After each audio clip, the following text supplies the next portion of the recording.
Some people don't explode when they're hurt. They go silent. And in that silence, something colder than anger begins to grow. They don't shout. They don't threaten. And they don't demand justice. They simply wait, observing, remembering, and letting time sharpen their pain into something precise. These are the people who choose quiet revenge, not because they're cruel, but because they refuse to let their suffering end with helplessness. They turn their hurt into a strategy, and their silence becomes a weapon that no one expects.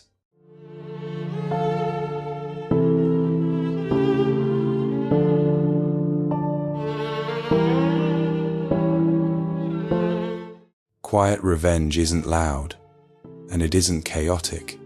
It's the kind of response born from people who learned early that expressing pain only made things worse. Instead of exploding, they internalized. Instead of confronting, they observed. They became the kind of people who let the world believe they've forgotten, while silently carrying every detail like a catalogued memory. For them, revenge is not destruction, it's restoration. It's the quiet return of balance after someone has crossed a line they should never have touched. These people don't chase justice. They wait for the moment when life creates the opening for it. Their stillness is not fear, it's control. Their silence is not surrender, it's strategy. And when the moment finally comes, their response is subtle, precise, and deeply intentional.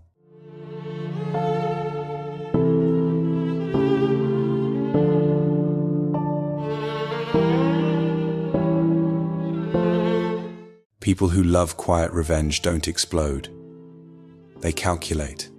Their anger turns inward first, becoming a silent fire that burns in the background of their thoughts.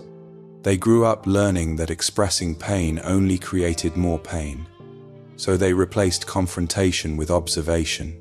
They watch, they study patterns, and they wait for the moment life delivers the consequences they wish they could speak aloud. Quiet revenge isn't about destroying someone. It's about restoring an inner sense of balance, a belief that the universe should not let certain wounds go unanswered. These people rarely retaliate directly because their trust was broken too early, teaching them that speaking up is dangerous. So they hold their hurt like a hidden weapon, turning withdrawal, distance, or success into their form of justice. And beneath their calm exterior is a truth most people never see. Quiet revenge is not cruelty. It's a survival strategy created by someone who learned that being loud only led to being ignored.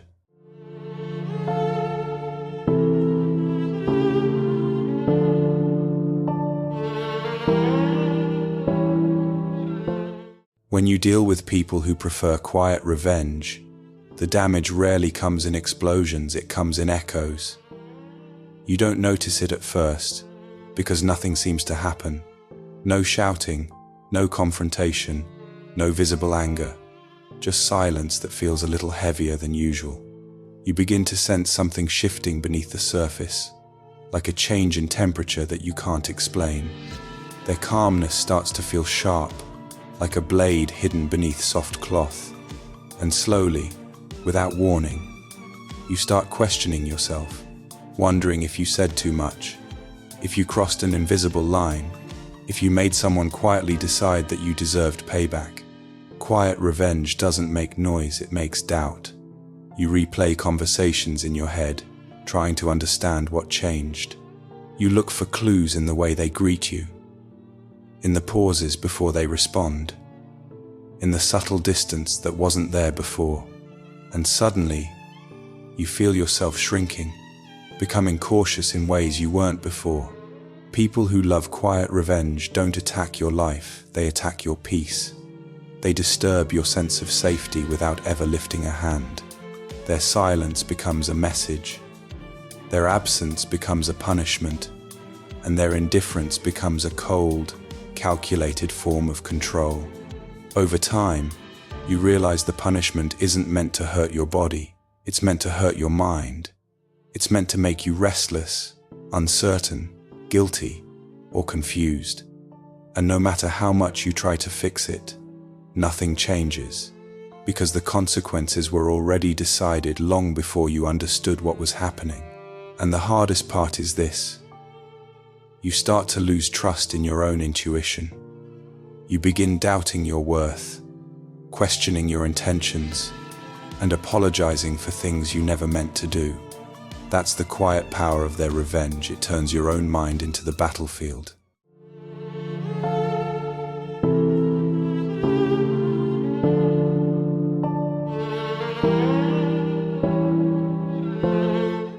Healing from people who use quiet revenge doesn't begin with forgiveness, it begins with awareness.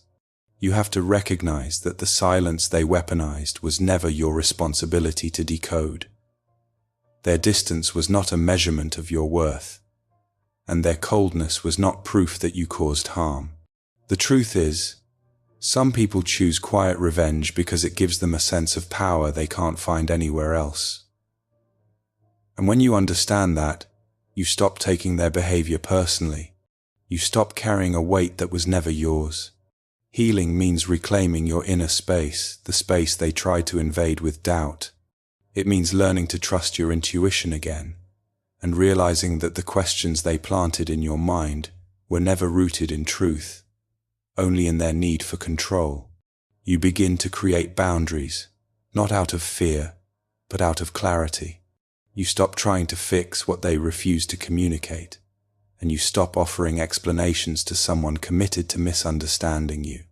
And slowly, the echoes they left behind begin to fade. Your thoughts become your own again. Your peace returns in small, steady pieces. You rise, not loudly, but quietly, the same way they tried to hurt you, except your silence isn't a weapon. It's healing. Because real strength doesn't come from revenge. It comes from refusing to let someone else turn your mind into their battlefield ever again.